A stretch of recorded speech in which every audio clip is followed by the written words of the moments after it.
अमेरिकी राष्ट्रपति Donald Trump ने सत्ता संभालते ही बहुत बड़ा फैसला लिया। ट्रंप ने 90 दिनों के लिए विदेश में दी जाने वाली सभी प्रकार की सहायता पर यानी आर्थिक मदद पर रोक लगा दी है, क्योंकि ट्रंप ने विदेश नीति की समीक्षा करने के आदेश दिए हैं और जब तक ट्रंप बाइडेन प्रशासन के सभी फैसलों की जांच नहीं कर लेते, वो आने वाले समय में इसी तरह के आदेश देने वाले हैं। लेकिन विदेश में दी जाने वाली आर्थिक मदद को रोकने से कई देशों पर असर पड़ा है, जिसमें से एक भारत का पड़ोसी देश बांग्लादेश भी है। बांग्लादेश को अमेरिका की United state agency for international development यानी USAID मदद करती है। इस अमेरिकी एजेंसी ने बांग्लादेश में चल रहे अपने प्रोजेक्ट्स में शामिल हर पार्टनर को अपना काम रोकने के लिए कहा है। USAID ने अपने पत्र में अमेरिकी राष्ट्रपति डोनाल्ड ट्रंप के कार्यकारी आदेश का हवाला दिया है। आज हम ये जानने की कोशिश करेंगे कि ट्रंप के इस फैसले से बांग्लादेश पर क्या असर पड़ेगा। नमस्ते, मेरा नाम है आयुष और आप देख रहे हैं ABP लाइव वर्ल्ड, जहां हम करते हैं बात अंतर्राष्ट्रीय प्रसंगों से जुड़े मुद्दों पर।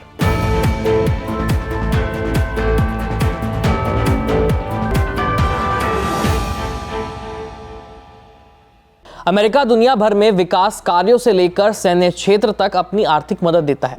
अमेरिकी राष्ट्रपति के रोक लगाने के फैसले से कुछ क्षेत्रों को जरूर बाहर रखा गया है, जैसे कि इमरजेंसी फूड सिक्योरिटी, जो खाने की जो सहायता है वो, इजराइल और इजिप्ट को दी जाने वाली मिलिट्री सहायता, इन दोनों को इस सैंक्शन से बाहर रखा गया।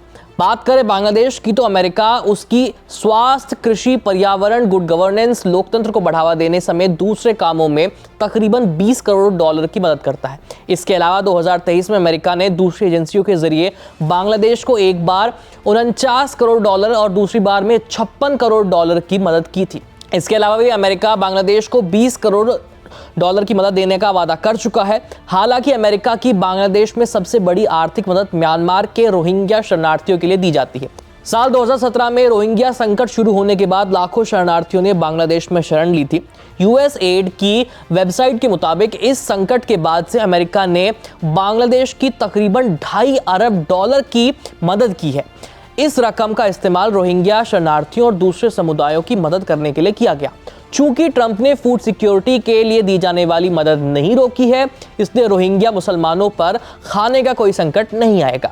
इसी के चलते बांग्लादेश के अंतरिम PM मोहम्मद यूनुस ने डोनाल्ड ट्रंप को शुक्रिया कहा है।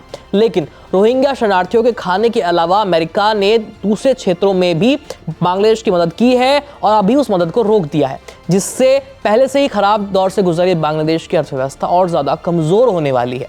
तो क्या अमेरिका की मदद न मिलने से भारत पर भी कुछ असर पड़ेगा, ये सवाल उठ रहा है। दरअसल बीते 2 दशकों में भारत की नीति किसी से आर्थिक सहायता लेने की नहीं बल्कि देने की रही है और इसकी शुरुआत हुई थी साल 2004 की सुनामी के दौरान। सुनामी के बाद दुनिया भर के कई देशों ने आर्थिक मदद के लिए भारत के सामने पेशकश की थी, लेकिन उस समय तत्कालीन प्रधानमंत्री मनमोहन सिंह ने इसे खारिज कर दिया था।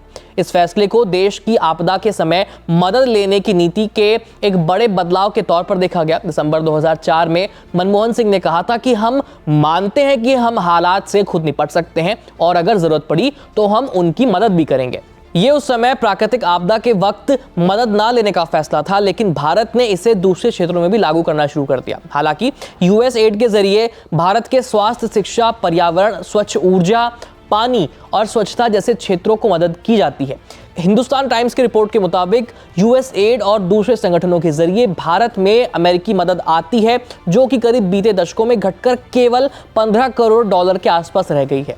इसी वजह से ट्रंप के हालिया फैसले के भारत पर असर को मापना जल्दबाजी होगी। अमेरिकी दूतावास भी अपना आकलन कर ही रहा है। एक्सपर्ट्स का मानना है कि इस फैसले से भारत पर बहुत ज्यादा असर नहीं होगा, बल्कि अफ्रीका के कई बड़े देशों पर इसका बहुत बुरा प्रभाव पड़ेगा। रही बात बांग्लादेश की, तो उसकी अर्थव्यवस्था को 90 दिन तक आर्थिक मदद न मिलने से तगड़ा झटका लगेगा, ये बात तो साफ हो गई है।